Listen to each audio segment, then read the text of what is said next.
We can summarize our argument thus far as follows. Premise 1, the universe began to exist. 2, if the universe began to exist, then the universe has a transcendent cause, from which it follows logically, therefore the universe has a transcendent cause. Given the truth of the two premises, the conclusion necessarily follows. Now, from the very nature of the case, this cause must be an uncaused, changeless, timeless, and immaterial being which created the universe.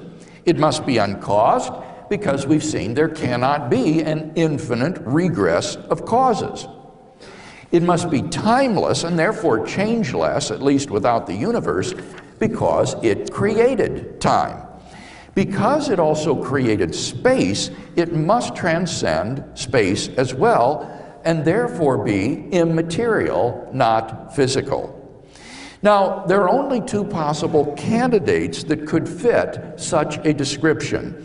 Either an abstract object like a number, or else an unembodied mind or consciousness. But abstract objects don't stand in causal relations. The number 7, for example, can't cause anything. And therefore it follows logically that the transcendent cause of the universe is an unembodied mind. And thus we are brought not merely to a first uncaused cause of the universe, but to its personal creator. Number 2. Objective moral values and duties in the world. Our first argument gives us a transcendent personal creator of the universe, but it doesn't tell us anything about his moral character. How can we know that he is good? My second argument addresses that question. Premise 1 states, if God does not exist, then objective moral values and duties do not exist. Now, by objective moral values, I mean moral values which are valid and binding independently of whether people believe in them or not. Many theists and atheists agree that if God does not exist, then moral values and duties are not objective in this sense. For example, Michael Ruse, an agnostic philosopher of science, writes, morality is a biological adaptation, no less than our hands and feet and teeth. Considered as a rationally justifiable set of claims about an objective something, ethics is illusory. Morality is just an aid to survival and reproduction, and any deeper meaning is illusory. On a naturalistic view, moral values are just the byproduct of biological evolution and social conditioning, just as a troop of baboons exhibit cooperative and even altruistic behavior because natural selection has determined it to be advantageous in the struggle for survival. So their primate cousins, Homo sapiens, have evolved a similar pattern of behavior for exactly the same reason. There is a sort of herd morality which functions well in the perpetuation of our species. But on the atheistic view, there doesn't seem to be anything to make this morality objectively binding and true. Certain actions, such as rape, may not be socially advantageous.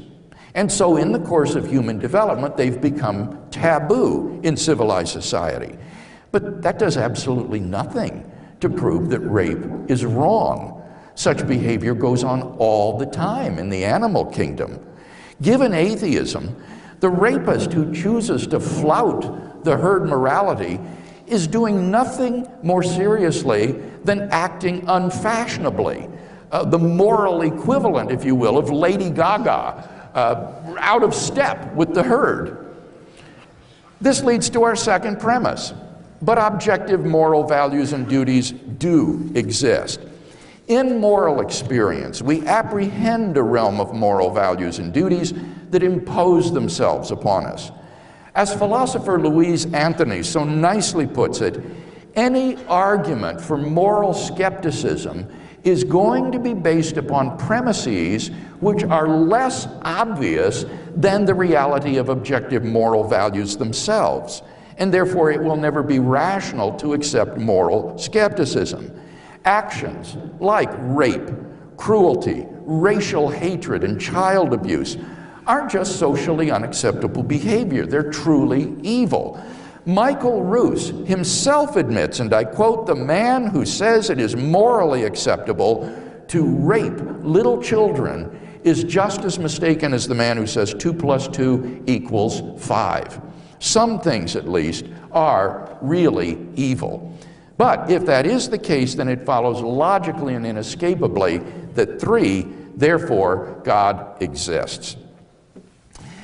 Some people think that the evil in the world disproves God. I think that the exact opposite is true. Real evil in the world actually proves the existence of God, since without God, to ground objective moral values, good and evil as such would not exist. Number 3, the historical facts concerning Jesus of Nazareth. Our case so far gives us a generic monotheism affirmed by Jews, Christians, Muslims, and deists alike. But do we know anything more about who this God is? To answer that question, we must look at the person of Jesus of Nazareth. The historical person, Jesus of Nazareth, was by all accounts a remarkable person. Historians have reached something of a consensus that Jesus came on the scene with an unprecedented sense of divine authority, the authority to stand and speak in God's place. He claimed that in himself the kingdom of God had come, and as visible demonstrations of this fact, he carried out a ministry of miracle working and exorcisms. But the supreme confirmation of his claim was his resurrection from the dead. If Jesus really did rise from the dead, then it would seem that we have a divine miracle on our hands, and thus evidence for the existence of God. Now, most people probably think that the resurrection of Jesus is something you just believe in by faith or not.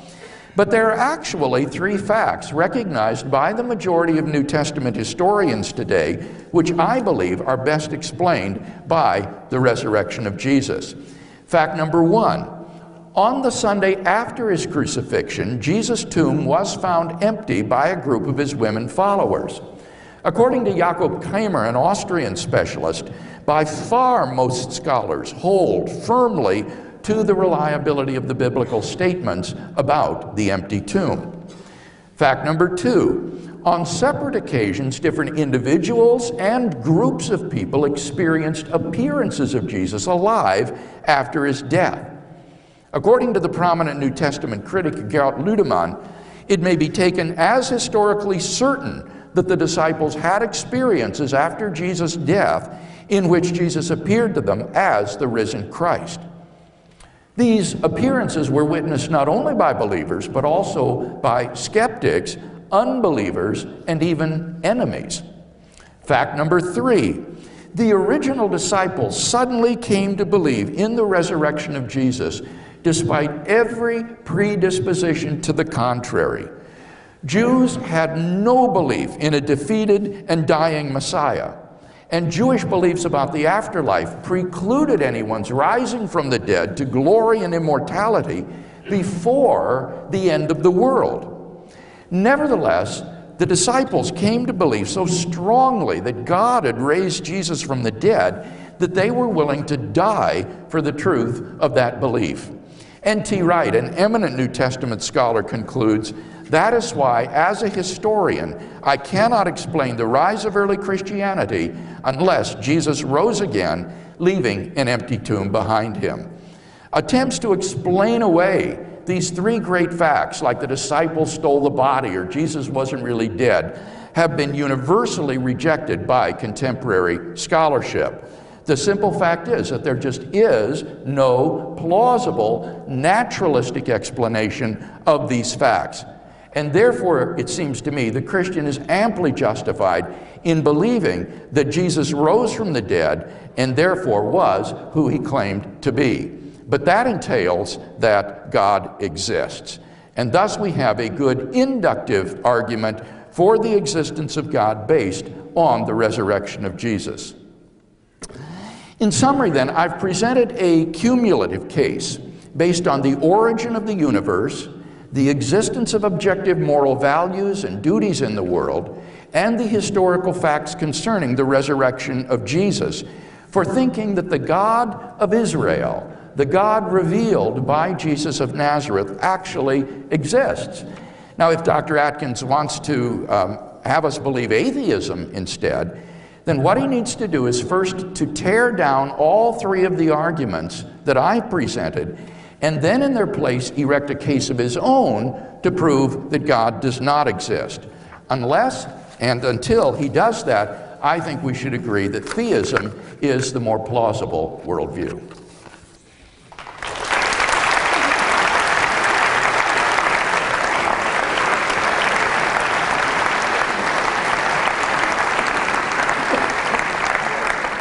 Thank you, Professor Craig. Can I ask Professor Atkins now to give his opening presentation?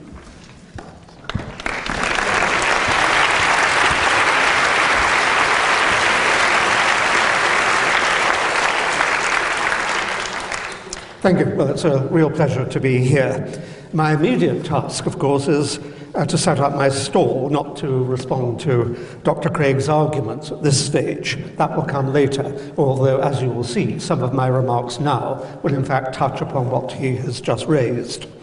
In fact, my task is to bring you forward from the 11th century, where you've been immersed with considerable erudition for the past 20 minutes, and bring you into the 21st century, and to present arguments based on 1,000 years of increasing knowledge about the world. Dr. Craig would have been a wonderful medieval apologist, and it's a pleasure to hear his erudite reprise, with a few elaborations, of course, of what could have been said 1,000 years ago. I do not say that scornfully. Dr. Craig has touched on arguments that have long troubled thinkers, believers, and disbelievers alike, and their longevity underlines their importance to mankind. But first, an admission. I cannot prove that God does not exist. Everything there is could be the creation of an extraordinary entity that surpasses our understanding. It could be that the universe was created only a millisecond ago, with all our memories suddenly but falsely in place.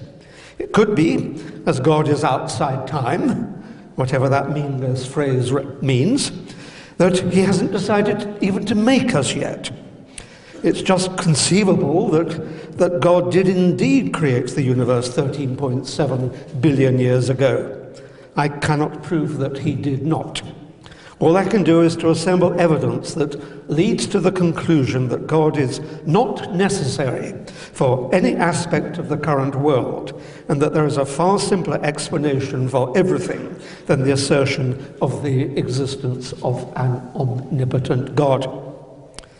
I have to say, of course, that many hold that the assertion that God made it is far, far simpler as an explanation of everything than a more pedestrian account in terms of physical laws. God, they say, is surely a simpler explanation than complex mechanism. Don't be seduced. The assertion that God did anything is simplistic rather than simple, and it is lazy. It is simplistic because an entity as functionally unbounded as a God must be of extraordinary complexity. It is lazy because it avoids becoming involved in untangling the web of events that have led to us. Any argument that simply asserts that God did it is a sign of a lazy mind, a mind that is content to wallow in assertion rather than embark upon climbing the intellectual Everest of comprehension.